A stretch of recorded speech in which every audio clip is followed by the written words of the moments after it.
اس کے باپ نے بڑے لاڈ پیار سے پرورش کی۔ جوان ہوئی تو والدین کی رضامندی کے بغیر کالج کی بس کے ڈرائیور سے خفیہ نکاح کر لیا۔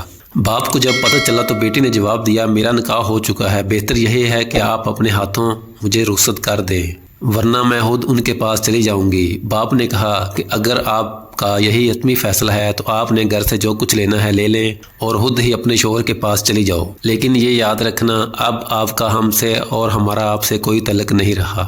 آپ ہمارے لیے مر گئیں اور ہم آپ کے لیے۔ وہ خوشی خوشی سامان پیک کر کے اپنے شوہر کے پاس چلی گئیں۔ تقریباً 8 سال بعد اس کی ملاقات ایک قریبی عزیز سے ہوئی اور اسے اپنے گھر لے آیا۔ حیریت دریافت کرنے کے دوران اس نے زاروں کو تار رونا شروع کر دیا۔ وہ سمجھا کہ شاید گھر کے حالات صحیح نہیں ہوں گے، والدین کی نافرمانی اور جدائی کا پچھتاوا اسے رلائے جا رہا ہوگا۔